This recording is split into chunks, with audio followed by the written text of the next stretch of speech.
Bismillahirrahmanirrahim. Assalamualaikum warahmatullahi wabarakatuh. Alhamdulillahi rabbil alamin. Wassalatu wassalamu ala asrafil anbiya'i wal mursalin.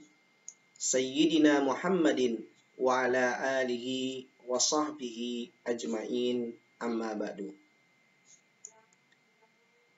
Kawan-kawan semua, kali ini kita akan membahas terkait tentang metodologi tafsir Raudatul Irfan fi Ma'rifatil Quran. Satu kitab tafsir yang ditulis oleh Kiai Ahmad Sanusi. Puji dan syukur kehadirat Allah Subhanahu wa taala karena sampai pertemuan kali ini kita bisa melanjutkan diskusi kita dengan penuh hikmat. Salawat dan salam tidak lupa kita haturkan kepada junjungan alam besar Muhammad sallallahu alaihi wasallam. Suri teladan terbaik yang patut kita ikuti. Baik kawan-kawan semua yang ada di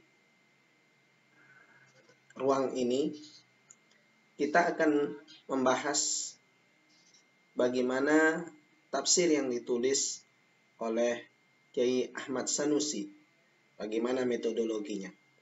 Namun sebelum kita membahas terkait tentang metodologi dan tafsirnya, kita akan memulai dengan sebuah pengantar bahwa ilmu tafsir itu terus berlanjut dan terus mengalami perkembangan.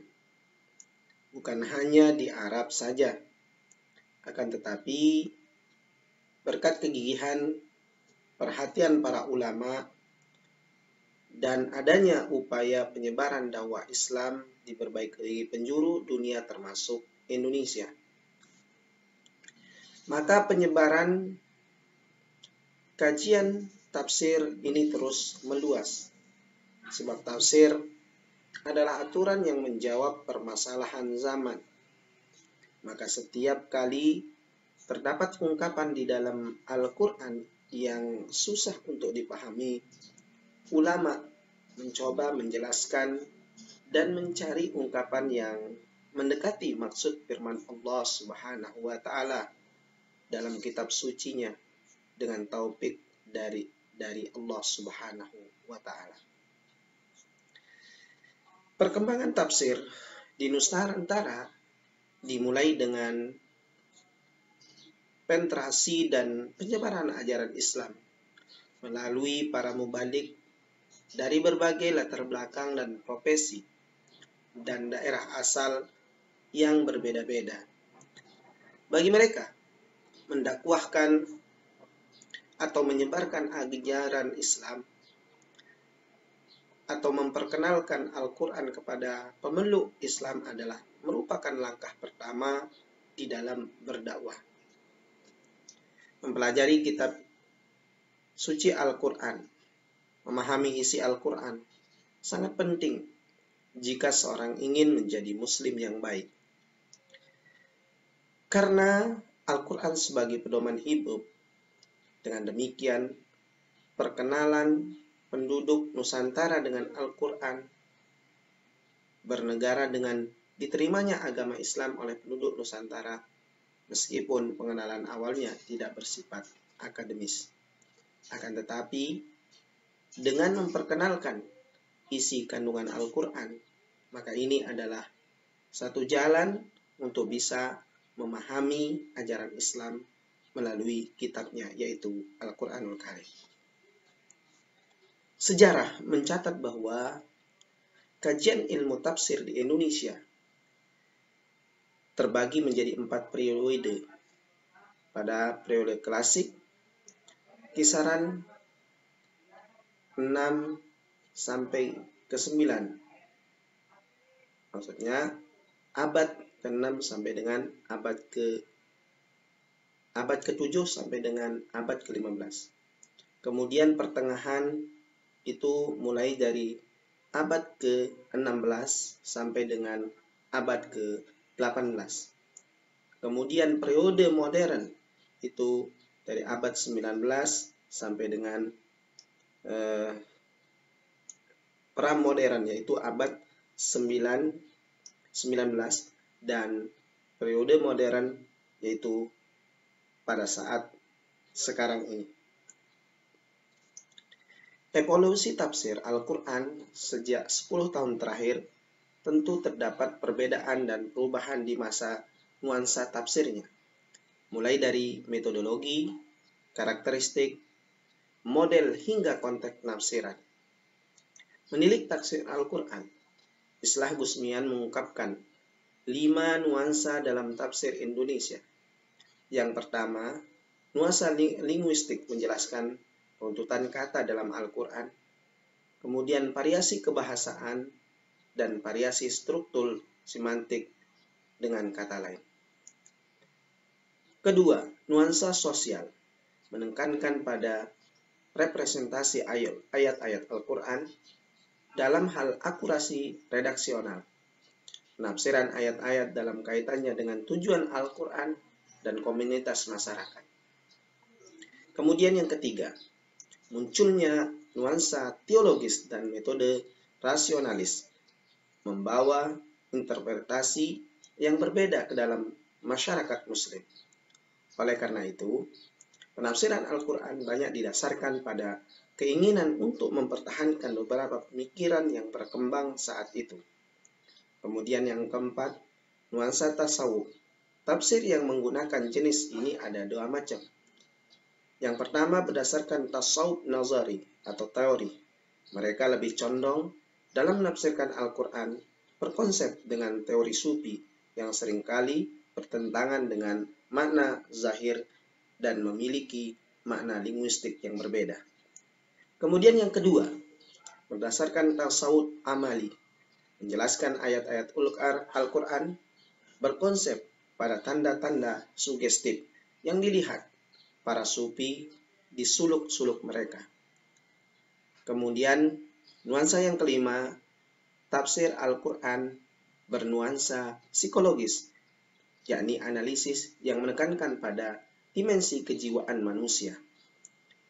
Evolusi tafsir sangat dipengaruhi oleh keberagaman budaya sang mufassir. Hal ini menjadikan memiliki karakteristik yang berbeda dengan tafsir lain yang ada di Jazirah Arab dan Afrika. Menurut sejarah, penulisan tafsir di Nusantara bermula sekitar tahun 1675 Masehi oleh Syekh Abdul Rauf As-Singkli. Ia merupakan mutiara nasional yang pertama menyusun kitab tafsir.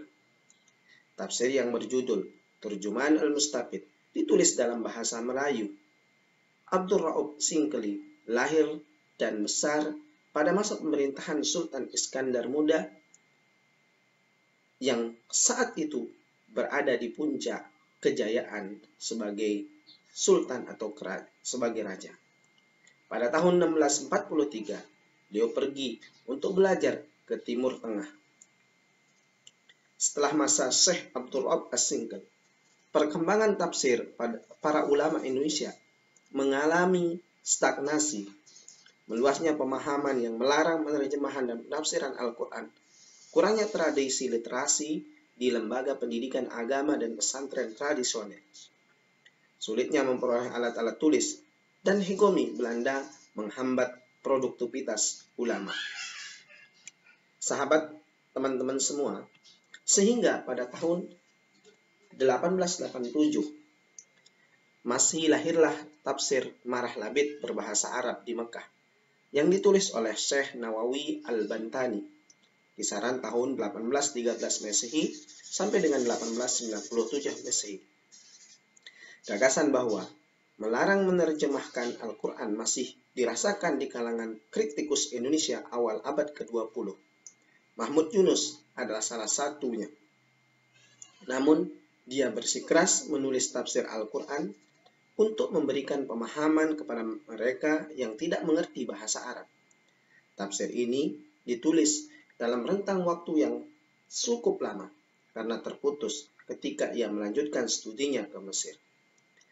Para ulama Nusantara fokus pada proses penerjemahan Al-Quran sebelum menafsirkannya. Penerjemahan adalah salah satu topik terpenting ketika mempelajari Al-Quran.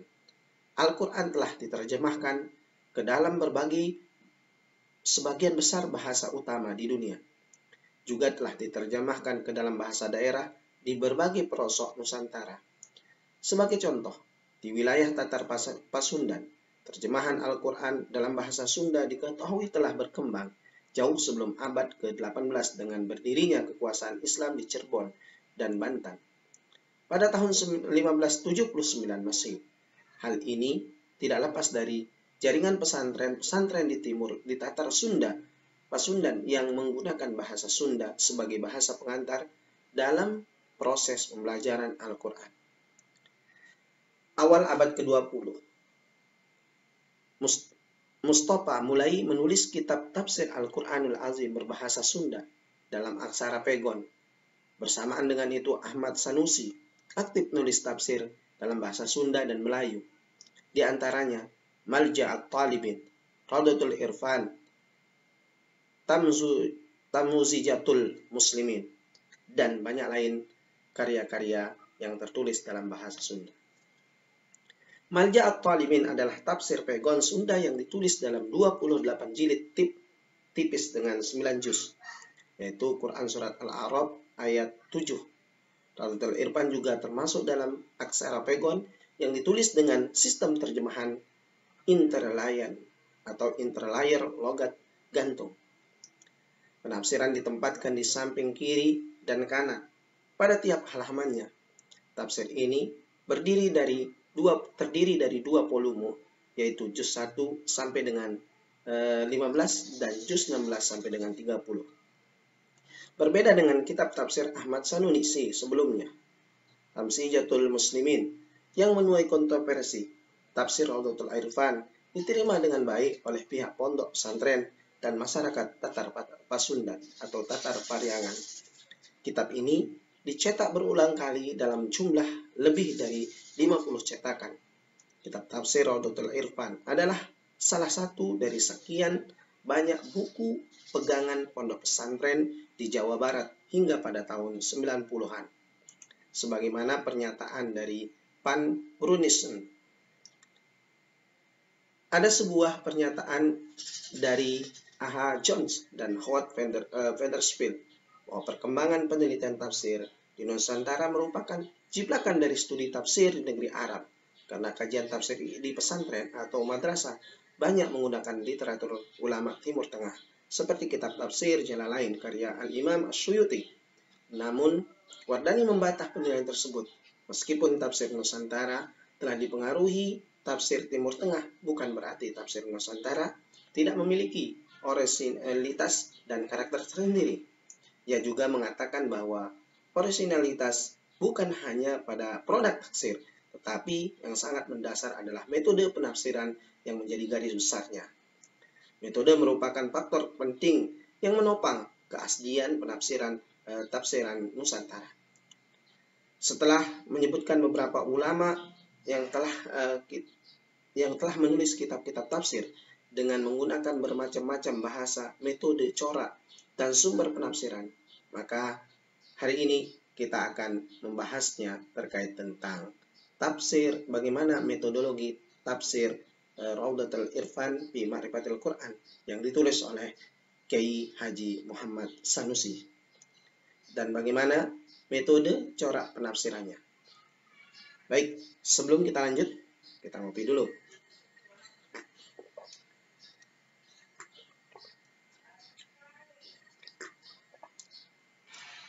Baik. Dalam pembahasan ini, kita akan melihat dari tinjauan pustaka bagaimana klasifikasi metodologi tafsir. Metodologi tafsir adalah ilmu yang mengenai teknik-teknik penafsiran Al-Quran. Sedangkan ilmu tafsir sendiri adalah ilmu yang membahas maksud dari kalamullah dengan kemampuan manusia. Maka ilmu ini mencakup semua yang berkaitan dengan pemahaman makna dan kejelasan makna tersebut. Terdapat 4 metodologi tafsir. Di antaranya adalah rujukan penafsir bil ma'tsur dan bil ra'yi, validitas rujukan, ukuran kesahihan riwayat, metode ijmali, tahlili, muqarran dan maudu, dan corak sufi, falsafi, fikih, lugawi, ilmi, dan adab al-ijtima'.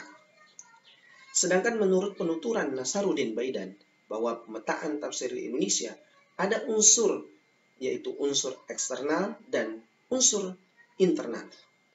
Unsur eksternal terdiri dari 2 bagian. Pertama, jati diri Al-Quran yang mencakup sejarah Al-Quran, asbabun nuzul, qiraat, nasih mansuh, dan sebagainya. Yang kedua, kepribadian mufassir yang mencakup akidah, ikhlas, netral, sadar, dan sebagainya. Adapun unsur internal terdiri dari 3 aspek. Pertama, teknik penafsiran yang mencakup metode global analitis, komparatif, dan tematik. Kemudian yang kedua, corak penafsiran mencakup tasawuf, fikih, falsafi, dan sebagainya. Kemudian yang ketiga, bentuk penafsiran yang mencakup bil ma'tsur dan ra'yu. Kemudian yang kedua, metode penafsiran. Al-Parmawi di dalam bukunya Metode Tafsir Maudhu'i mengklasifikasi metode penafsiran Al-Quran menjadi 4 bagian, yaitu metode ijmali atau global, metode tahli atau analisis, metode muqarran atau komparatif, dan metode maudhu'i atau tematik. Metode ijmali, sebagaimana kita ketahui bahwa metode ini adalah metode yang global, yang menerangkan secara umum makna dari satu ayat tanpa merinci, seperti i'rab, bahasa, balaghah, faidah, dan lain sebagainya. Contohnya adalah tafsir Syekh Abdurrahman bin Sa'di dan tafsir Al-Maki An-Nasiri, dan dapat ditemukan juga pada tafsir Al-Maraghi dan Abu Bakar Al-Jaziri dengan judul makna keseluruhan. Kemudian yang kedua, metode tahlili atau analisis. Menganalisis suatu ayat, menjelaskan asbabun nuzul, penjelasannya tentang gharib, i'rabnya, penjelasan secara keseluruhan, dan lain sebagainya. Di antaranya contohnya adalah tafsir Ibnu Atiyah, Al-Alusi, dan As-Sawkani, dan lain sebagainya. Kemudian metode muqarran komparatif, yaitu penafsiran, mengambil 2 pendapat dalam penafsiran dan membandingkan dan menterajihnya. Di antaranya tafsir Ibnu Jarir At-Tabari dan selainnya yang menyebutkan pendapat para mufassir serta menterjihnya. Kemudian yang keempat, metode maudhu'i, yaitu metode ini tergantung pada kajian dari satu lapas kalimat atau topik dalam Al-Quran. Nah, kemudian corak tafsir. Corak tafsir merupakan macam dan jenis tafsir. Beberapa mufassir kontemporer mengklasifikasi beberapa corak penafsiran Al-Quran. Di antaranya tafsir Isari bercorak sufi, tafsir falsafi bercorak filsafat, tafsir ahkam bercorak fikih, tafsir lugawi bercorak bahasa sastra, tafsir ilmi bercorak ilmiah, dan tafsir adabul ijtimai bercorak sastra budaya kemasyarakatan. Nah, tafsir Isyari bercorak sufi, yaitu tafsir yang menakwil dari zahirnya makna suatu ayat dalam Al-Quran ke makna yang tersirat, karena terdapat tanda-tanda tersembunyi menurut pengamatan dan para sufi. Makna ini tidak bertentangan dengan makna aslinya. Tafsir ahkam bercorak fikih, yaitu tafsir tentang ayat-ayat yang berkaitan tentang aturan hukum-hukum praktis. Ketentuan hukum praktis tersebut adalah yang berkaitan dengan perdebatan dan transaksi yang mencakup akad, disposisi, dan hubungan individu manusia satu sama lainnya. Kemudian tafsir lugawi yang bercorak sastra bahasa, menjelaskan maksud dari ayat Al-Quran dengan kosakata dan kaidah bahasa Arab. Kemudian tafsir ilmi bercorak ilmiah, yaitu kajian yang difokuskan pada ayat-ayat ilmiah yang disebutkan dalam Al-Quran. Penafsiran biasanya menyebutkan tanpa membatasi urutannya dalam Al-Quran, melainkan mengutip apa yang memudahkannya.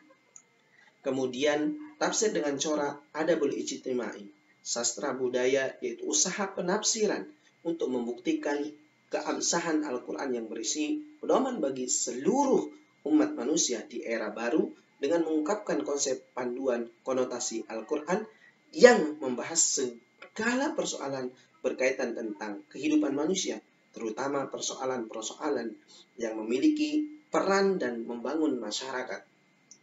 Reformasi politik, ekonomi, menemukan metode terbaik untuk mengatasi semua masalah-masalah sosial berdasarkan makna dan konsep-konsep yang tertera di dalam ayat-ayat Al-Quran. Kemudian sumber tafsir. Sumber tafsir adalah acuan yang dirujuk oleh penafsir dalam proses penafsiran dan telah terjadi perselisihan di antara para ulama mazhab tentang sandaran teori dan jumlahnya. Kemudian syarat seorang mufasir. Adapun pada kitab tafsir Usulul Al-Fiqh Al-Mubtadi'in bahwa syarat secara etimologi tanda yang diperlukan yaitu satu yang tidak dapat dipisahkan dari manusia secara terminologi, suatu yang melazimkan dari ketidakberdayaannya tidak ada dan tidak melazimkan dari keberadaan adanya. Jadi syarat itu berada di luar benda pekerjaan dan bukan pada hakikatnya pekerjaan tersebut. Syarat mufasir sebagaimana yang dijelaskan di dalam kitab Al-Mawsu' Al-Qur'aniyah Al-Muhtasah ada 5 dan kemudian dirincikan ilmu yang harus dikuasai oleh seorang penafsir yang berjumlah 15 cabang keilmuan. Karena tafsir adalah terjemahan dari Allah untuk memperjelaskan kehendaknya dari firman-Nya. Oleh karena itu, tidak boleh seorang memasuki bidang ini kecuali setelah mereka memiliki kompetensi dan mendapatkan rekomendasi dari para ulama. Inilah rangkuman dari 5 syarat-syarat tersebut. Yang pertama adalah dia harus Islam karena orang kafir tidak dipercayakan di dunia. Jadi bagaimana kita bisa mempercayakan dia dengan agama? Kemudian dia harus mengikuti pemahaman para salafus saleh. Jadi siapapun yang menganut bid'ah membingungkan orang dari tujuan Allah maka tidak boleh diikuti. Kemudian ikhlasan niat bahwa dengan penafsiran ia mencari wajah Allah jauh dari sum'ah dan riya. Kemudian yang keempat, bergantung pada atsar dan tidak tergantung pada akal hawa nafsunya. Kemudian yang kelima, menguasai ilmu-ilmu yang wajib bagi mereka yang berurusan dengan penafsiran Al-Quran yang 15 itu. Nah, sedangkan syarat tafsir secara global, menurut Ar-Raumi, ada 7 diantaranya itu integritas keyakinan, jauh dari hawa nafsu, seorang penafsir harus mengetahui prinsip-prinsip penafsiran, dia harus memiliki pengetahuan dalam hadis secara riwayat dan dirayat, dia harus memiliki pengetahuan tentang prinsip-prinsip agama, kemudian dia harus memiliki pengetahuan tentang usul fiqh, dia harus memiliki pengetahuan tentang ilmu lughah, dan yang berkaitan tentangnya. Nah, demikianlah Al-Quran yang mulia, yang berbahasa Arab, dan ilmu-ilmu inilah yang menuntun pada pengetahuan tentang makna dan sifat-sifat struktur aspek-aspek keajaiban di dalamnya. Dan kondisi ini sangat sulit untuk dicapai. Nah, itulah sebabnya banyak dari para salaf terdahulu malu untuk mengatakan tentang Al-Quran tanpa pengetahuan. Karena keimanan yang kuat yang menancap pada dada-dada mereka. Teman-teman semua, itu pengantar dari bagaimana kita melihat baik itu metodenya, bagaimana coraknya. Nah, sekarang ini kita akan membahas tentang siapa sih sosok Kiai Ahmad Sanusi. Baik, kita ngopi dulu.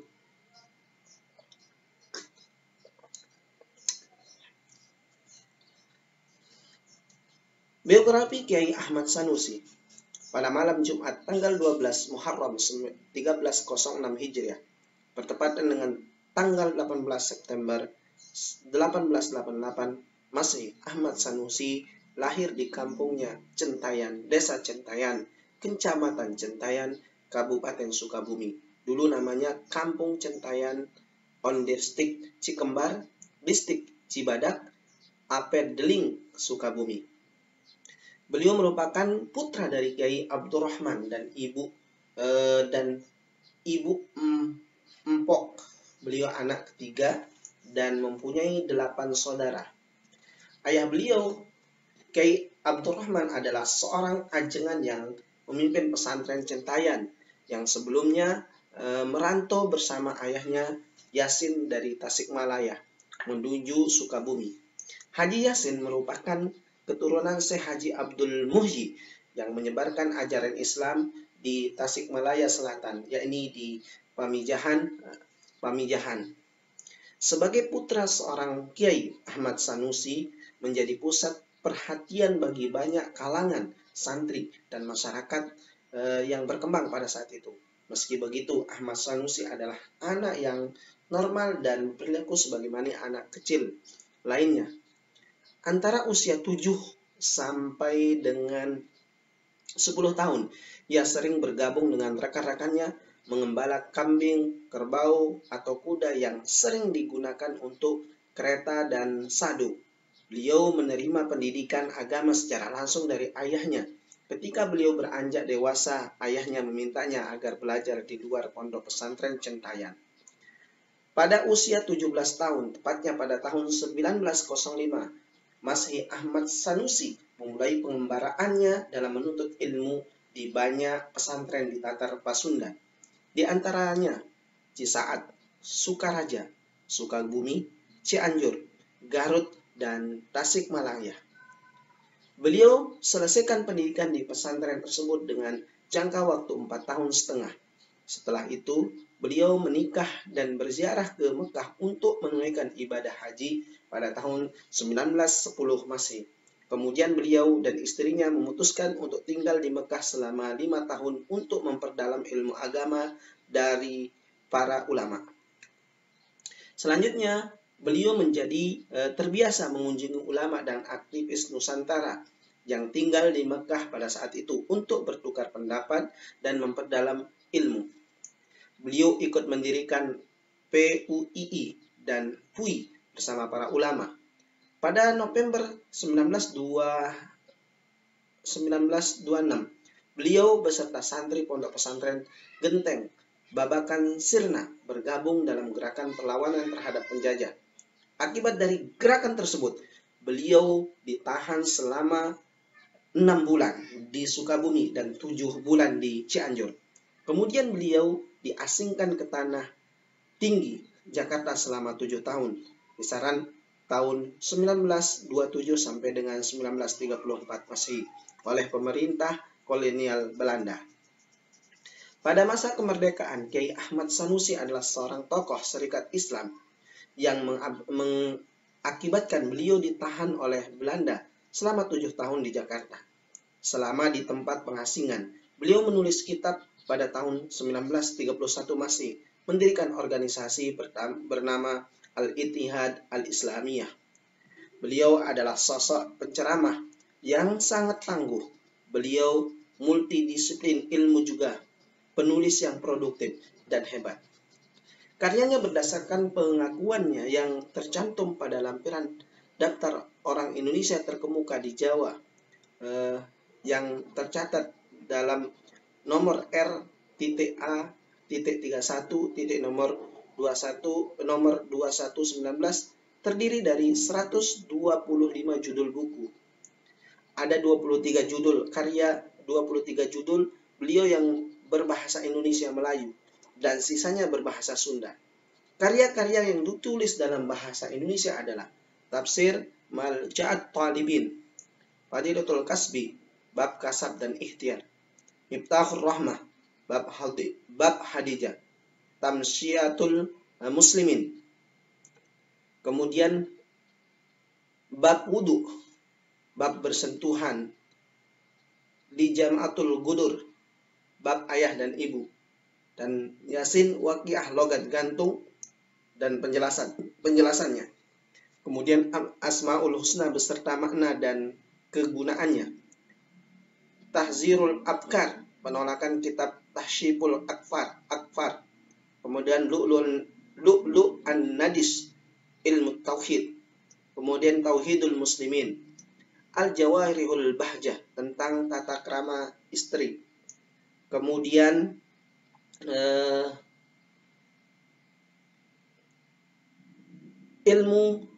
ilmu tentunya.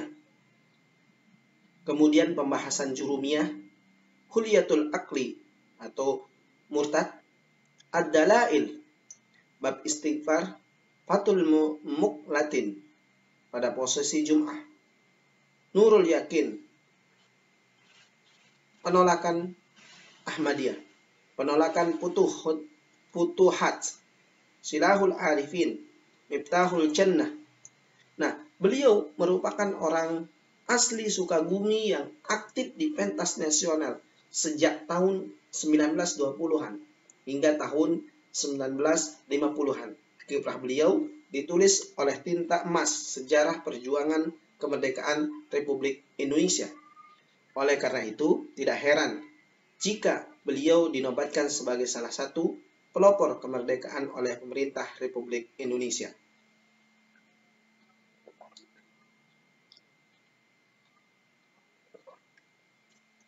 Teman-teman semua, kemudian kita lanjut dengan pada tanggal 12 Agustus 1992, Kiai Ahmad Sanusi dianugerahkan penghargaan Bintang Putra tertinggi oleh Presiden Soeharto.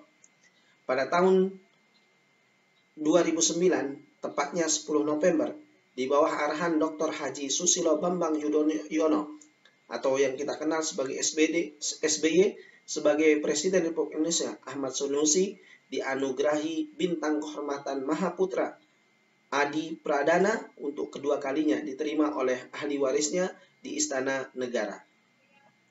Hari Senin pada tanggal 7 November 2022, Kiai Ahmad Sanusi dianugerahi Gelar Pahlawan Nasional oleh pemerintah Republik Indonesia, yang penyerahannya langsung dipimpin oleh Presiden Joko Widodo. Pemberian gelar ini atas jasanya yang telah beliau curahkan bagi bangsa dan negara. Penganugerahan gelar pahlawan tersebut diwakili oleh kedua cucunya, yaitu Dr. Anda Hajjah Neni Fauziah, MAG, dan Hajjah Emma Malia.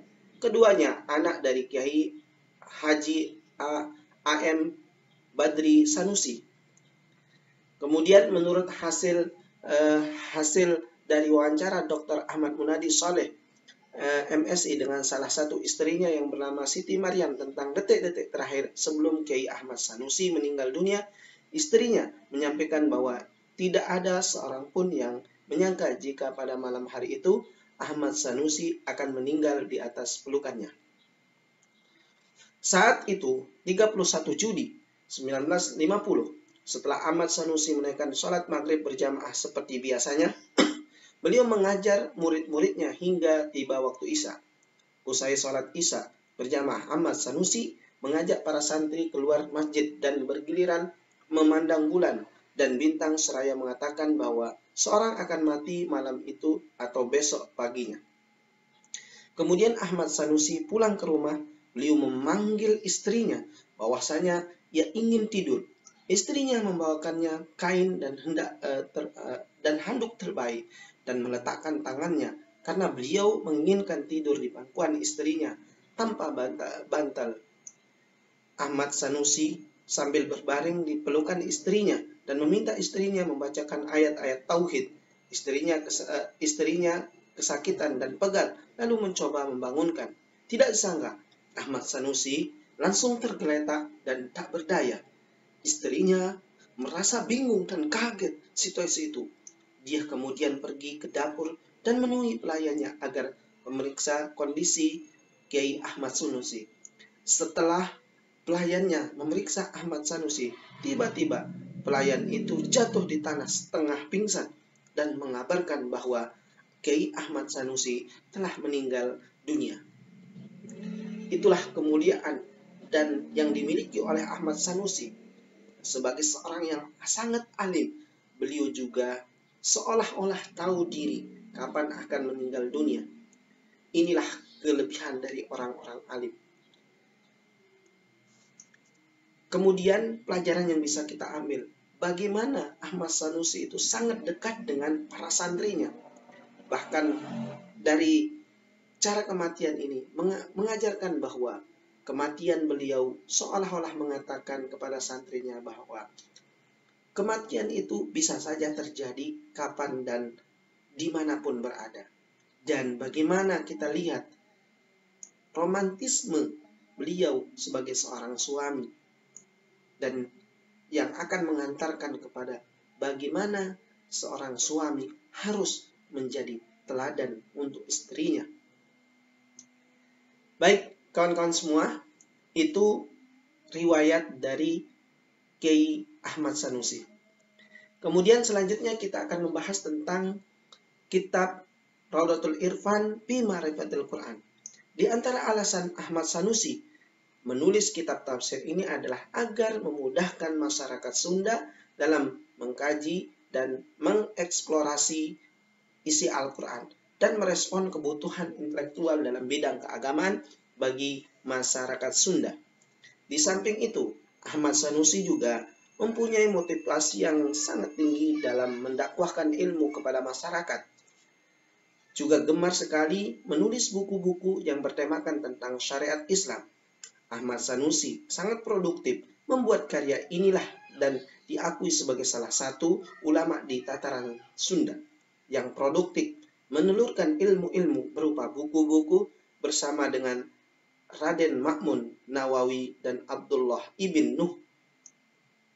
Menurut Maman Abdurrahman, Ahmad Sanusi menulis kitab tafsir ini pada tahun 1935 di Sukabumi dengan dibantu oleh Ajangan Misbah dan Ajangan Kosasi, yang keduanya merupakan murid beliau. Waktu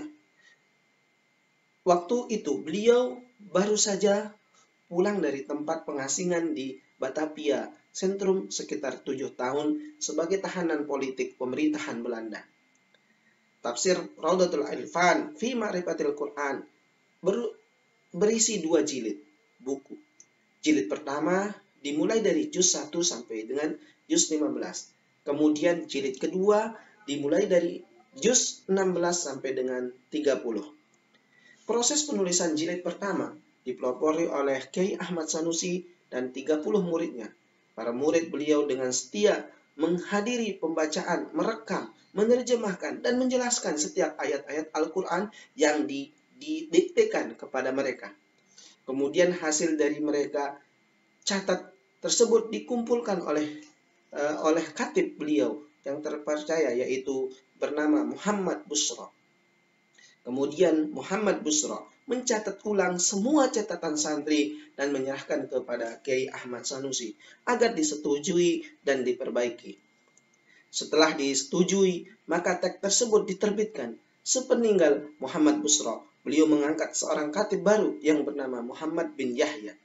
Naskah Muhammad bin Yahya ini diterbitkan berulang kali, mulai dari cetakan pertama sampai dengan cetakan ke-10. Sementara itu, jilid kedua dari kitab tersebut ditulis langsung oleh Kiai Ahmad Sanusi sendiri. Namun, manuskrip aslinya rusak dan sulit dibaca. Ternyata, Badrus Sanusi, yang merupakan putra kedua beliau, sudah menyalin seluruh teks juz 16 hingga 30. Waktu naskahnya masih dalam kondisi baik dan dapat dibaca. Kemudian diketahui bahwa handofrinnya ternyata jelek, maka Badri Sanusi menugaskan Asep Mansur agar membuat handprint tersebut. Salinan Asep Mansur ini dicetak dan diterbitkan oleh pesantren Gunung Puyuh. Tafsir Raudatul Irfan fi Ma'rifatil Quran termasuk kategori tafsir dengan sistem yang sederhana. Artinya, hanya menyajikan aspek interpolatifnya, memberikan sinonim pada kosakata, dan beberapa penjelasan singkat untuk hal-hal yang kurang dimengerti. Metode tafsir yang digunakan pada kitab tafsir ini adalah metode ijmali, yaitu menafsirkan Al-Quran dengan menyajikan kandungan ayat Al-Quran to the point, ringkas, komprehensif, diungkapkan dengan jelas dan menyeluruh. Oleh karena itu, penafsiran dengan menggunakan metode ini terasa lebih praktis dan mudah dipahami. Al-Quran dapat mudah dipahami tanpa pemahaman yang rumit. Pola penafsiran ini cocok bagi pemula juga, digemari oleh orang-orang di berbagai kelas sosial dan latar belakang masyarakat. Corak tafsir yang terdapat pada kitab Rawdatul Irfan fi Ma'rifatil Quran bersifat umum. Ini berarti bahwa interpretasi diberikan tidak banyak dipengaruhi oleh corak atau pemikiran tertentu. Akan tetapi, menggunakan pemahaman yang netral tanpa menyampaikan pesan tertentu, seperti akidah, fikih, dan tasawuf. Kitab tafsir ini juga menjelaskan ayat-ayat yang diperlukan secara umum dan profesional, misalnya dalam hal-hal fikih seperti salat, zakat, puasa, haji ke Mekah, dan ayat-ayat tentang hukum fikih lainnya.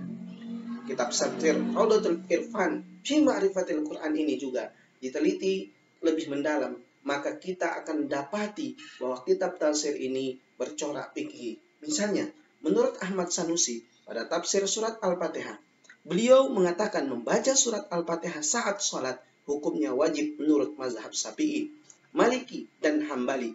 Namun menurut mazhab Hanafi tidak wajib dan boleh membaca surat atau ayat yang lain. Kitab Rawdatul Irfan fi Ma'rifatil Quran termasuk kitab tafsir birra'yi, maksudnya adalah tafsir yang penyajiannya banyak dipengaruhi oleh pemikiran penafsir yang dia curahkan di dalam karyanya. Tafsir birra'yi memberikan ruang kebebasan bagi para penafsir untuk lebih mandiri dan kreatif dalam menafsirkan ayat-ayat Al-Quran selama masih dalam kaidah penafsiran yang muktabar dan tidak bertentangan dengan syariat. Tafsir birra'yi adalah istilah untuk menafsirkan Al-Quran melalui ijtihad setelah penafsiran mengetahui seluk-beluk bahasa Arab, mengetahui pengucapannya, bentuk kalimatnya, bahasa, mengetahui persyaratan yang paling urgen dalam menafsirkan Al-Quran. Kita akan lanjut tentang pembahasan metodologi dari tafsir Rawdatul Irfan fi Ma'rifatil Quran. Yang pertama kita akan melihat dari sistematika penulisannya. Kitab tafsir ini termasuk dari beberapa kitab tafsir lokal yang lengkap 30 juz. Ditulis dalam bahasa Sunda dengan menggunakan huruf Arab Pegon. Sistematika penulisan kitab tafsir ini termasuk penulisan yang tertib mengikuti mushaf Utsmani. Hal ini berdasarkan hasil dari penelitian yang dilakukan oleh beberapa peneliti, di mana di dalam tafsir ini dimulai dari penafsiran surat Al-Fatihah, kemudian diakhiri dengan surat An-Nas. Kitab tafsir ini juga termasuk kitab tafsir dengan sistematika penulisan yang mudah dipahami, sebagaimana yang kita lihat di dalam tafsirnya ketika beliau memaparkan surat Al-Fatihah. Wahya sab'atu ayat. Sabu ayatin. Jadi di dalam tafsirnya itu Kiai Ahmad Sanusi menjelaskan bahwa terjemahannya menggunakan bahasa Sunda. Surat Al-Fatihah posisinya ada di tengah. Terjemahannya di bawah setiap kalimat dari ayat-ayat Al-Fatihah. Kemudian tulisan perkata dengan huruf Arab Pegon. Tafsir dari surat Al-Fatihah ditulis di samping kanannya dengan diberi nomor dan garis pembatas. Pada surat Ini kata beliau, penafsir menulis bahwa ada makiyah, jumlah ayatnya, jumlah hurufnya, kemudian begitu juga pada sebagian besar surat-surat lain yang beliau secara sistematika mengaturnya sedemikian rupa. Kemudian dari metode penafsiran. Metode yang digunakan dalam penafsiran kitab Rawdatul Irfan fi Ma'rifatil Quran ini adalah metode ijmali, yaitu menjelaskan makna umum dari satu ayat tanpa merincinya. Nah, meski begitu pada beberapa penafsiran beliau agak luas dalam menafsirkan, tetapi tidak sampai kepada analisis yang sangat detail.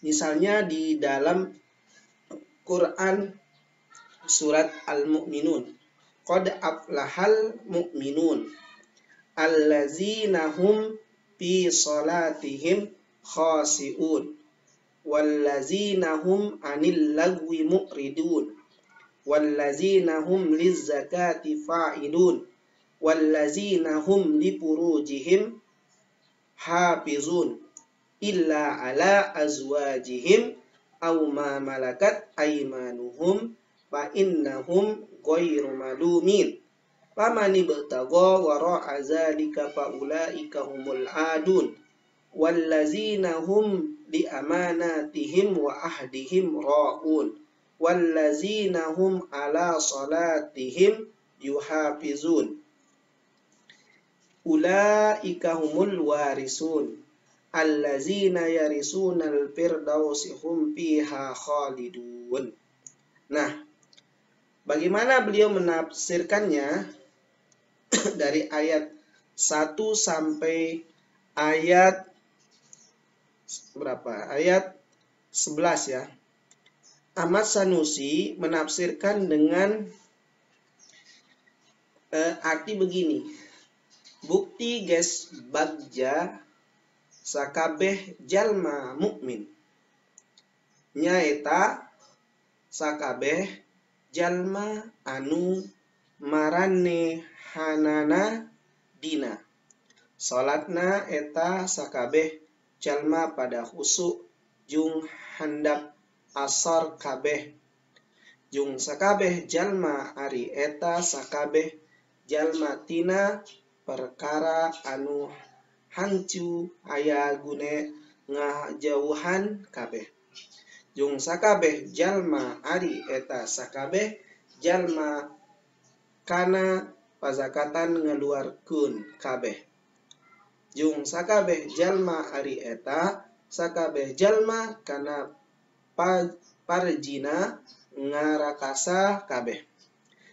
Anging kapirang-pirang pamajakanana atawa amat anu ngamiriliki leungeun sakabe jalma maka saanya eta sakabe jalma hantu dicat kabeh. Maka saha jalma anu ngalampehkun sabalikna anu kesebut ti luhur maka maranehana sakabeh jalma anu kitu lampena eta sakabeh jalma anu ngaliwatan batas kabeh. Jung eta sakabeh jalma anu maranehana kana sakabeh anu diamanatkeun ke marehuna jung kana sakabeh jangjina sakabeh jalma ngaraksa kabeh. Jung sakabeh jalma ari eta sakabeh jalma kena salat-salatna sakabeh jalma pada ngaraksa kabeh. Ari eta sakabeh jalma eta sakabeh jalma anu menung warisan kabeh. Nyatea sakabeh jalma anu menung warisan kabeh surga Firdaus ari eta sakabeh jalma dina surga Firdaus eta langgeng kabeh. Keterangan maksudna ayat 1 sampai 9 pertanda jalma mukmin anu bakal meunang kabagajaan di dunia akhirat ngalampehkan salat kalawan kusuk nyekar sarasa bakal dihisab didusihkun pada pangeran anu jadi pengujurungan. Nah, ngajuhana perkara anu hanati aya geuneuna di pigaweana jung diomong keunane mikun zakat ka mustahikna ngaraksa parjina tina anu diharamkeun ke manehana ngaraksakana sakabeh amanat jung janji tara hianat tara jalir migue salat anu diwajibkan dina waktuna pisan. Ya, ayat 10-11 nerenukeun jalma mukmin anu ngabogaan sifat-sifat anu kesebut di luhur bekal nerima surga Firdaus. Nah, itu penafsiran dari surat Al-Mu'minun ayat 1 sampai dengan 11 di dalam tafsir Raudatul Irfan fi Ma'rifatil Quran yang ditulis oleh Kiai Ahmad Sanusi. Penafsiran menjelaskan secara global sifat-sifat orang beriman dengan 6 poin. Pertama, hal ini mirip dengan apa yang dijelaskan oleh Syekh As-Sa'di dalam kitab tafsirnya. Inilah peringatan dari Allah dengan menyebutkan hamba-hambanya yang beriman dan menyebutkan kebahagiaan bagi mereka. Kemudian corak tafsir kitab Raudatul Irfan fi Ma'rifatil Quran. Corak tafsir ini adalah warna atau jenis tafsir sebagaimana yang terdapat pada Kamus Lisanul Arab karya Ibnu Manzur, bahwa corak tafsir pada kitab karya Kiai Ahmad Sanusi ini nampak jelas karena tafsir ini menggunakan metode ijmali. Namun jika diperhatikan dengan teliti maka akan tampak corak tafsir ini adalah fikih dan lugawi serta menakwil untuk sifat-sifat Allah, yaitu mengalihkan kata dari makna yang zahir kepada makna yang menyelisihinya. Sebagaimana ketika beliau menafsirkan surat Al-Baqarah ayat 228. Nah, kita lihat terjemahannya. Di dalam terjemahan disebutkan bahwa jung ari sakabeh awewe anu ditalak eta kudu nunggu idahna kalawan awakna 3 kali sucian. Jung hanciu halal ke eta sakabeh awewe kena nyumputkeuna eta sakabeh awewe kana reuneuh atawa het danu geus ngademul Allah dina pian kinunana eta sakabeh awewe lamun aya eta sakabeh awewe eta iman sakabeh awewe ka Allah jung kena pu kiamat jung ari laki-lakina eta sakabeh awewe eta luih kalawan ngabalikyun jui eta sakabeh awewe dina eta idahna lamun kerap eta salakina kana kaberesan jung tetap eta sakabeh awewe seperti perkara anu wajib ka eta sakabeh awewe kawalan perkara hede tina mas kawin jung nafkah jung tetap ka sakabeh lalaki wajib ka sakabeh awewe tambah hak menuang ngarujuk hancu kalewan ridona jung ari Allah eta anu gagah anu angkuhaman. Nah, keterangan ayat 228 ini nerangkun idahna anu sok het ita 3 sucian. Kedua, haram nyumpetkeun haid eta warinu miunung rujuk dina jero idah awewe mah menung nafkah idah. Nah, itu dalam penafsiran Kiai Ahmad Sanusi. Pada penafsiran surat Al-Baqarah ayat 28 ini nampak corak tafsirnya fikih dengan memaknai kata quru adalah suci. Sedikit berbeda dengan penafsiran kitab Jalalain yang menjelaskan quru adalah jamak dari kata qaru yang berarti suci atau haid dan tidak merajihkan salah satu-satunya. Sebagaimana dalam kitab Tafsir Jalalain yang ditulis oleh Al-Imam As-Suyuti dan Imam Al-Mahali. Maka terlihat jelas beliau terhadap mazhab Syafi'i, yaitu menerjemahkan kata quru dengan suci, dan ini sebagaimana termaktub di dalam kitab tafsir Imam Asy-Syafi'i, wal aqra'u indah wallahu alam al-azhar. Dalam aqra' quru menurut kami wallahu alam suci. Kemudian surat Toha, Ar-Rahman alal arsy istawa. Eta pangeran karena ars eta ngurus mantena. Keterangan ars diurus ku Allah Ta'ala kawit anu sejen. Penafsir menakwilkan kata istawa dengan mengurus. Walaupun sama-sama menggunakan metode ijmali dengan tafsir Jalalain, namun tafsir Jalalain tidak menakwil makna istawa, di mana sebagaimana berikut. Huwa ar-Rahmanul arsy wa huwa fil lugatu sarirul muluk istawa talikum bih. Dia adalah ar-Rahman al-arsy istawa. Di dalam linguistik dia adalah tempat tidur raja sebagaimana layaknya dia. Dalam hal ini beliau berbeda dengan mazhab fikih yang dianutnya, pernyataan Imam Syafi'i. Dia di atas ars, maha suci seperti yang dia katakan tanpa bagaimana berbeda diciptakan, tidak bersentuh oleh ciptaannya, tidak ada satupun yang semisal, dan dia maha mendengar lagi maha melihat. Kemudian surat An-Nazi'at. An-Nazihat misalnya al-ataka hadisu Musa idnada rabbu bil wadil muqaddasi tuwa. Maka di mana ditiup eta song-song alam maka sakabeh makhluk eta kabeh hirup di luhur bumi. Keterangan jalma anu boga akal hantu layak mekerna karena dihirupkan deui di akhirat karena ku sekali tiup song-song alam ku malaikat Israfil kabeh makhluk jadi hirup di luhur bumi. Tafsir ini bercorak lugawi dan penafsiran beliau ini sama dengan penafsiran yang dilakukan oleh Al-Imam At-Tabari ketika menafsirkan ayat tersebut.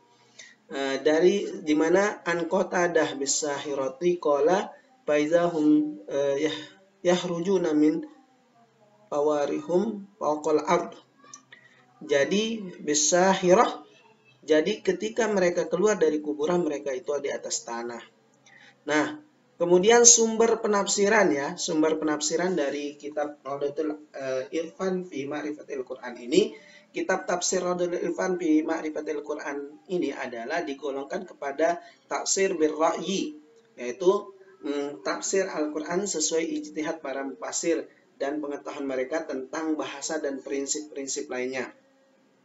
Untuk mengetahui sumber penafsir kitab Raudatul Irfan fi Ma'rifatil Quran ini, kita contohkan misalnya di dalam tolong karena iman Islam maka eta jalma di akhiratna eta lolong jauh luih sasar jalna. Keterangan jalma anu di dunia torek lolong karena perintah Allah maka di akhiratna torek long digeret karena neraka. Sumber dari tafsir ini adalah tafsir bir-ra'yi Al-Mahmud, karena beliau menafsirkan kata a'ma dengan lolong karena iman Islam. Beliau tidak hanya bersandar pada pemikiran semata, tapi penafsiran beliau sesuai dengan berdasarkan penafsiran para salaf. Penafsiran beliau hampir mirip dengan tafsir Ibnu Katsir yang termasuk tafsir bil ma'sur sebagaimana dikutip, wa man kana fi haza ay fil hayatid dunya a'ma an hajjadillahi ayati wa bi ayati bahwa fil akhirati a'ma ay kadzalika yakunu wa usulus sabil ay usulu minhu kama kana fid dunya.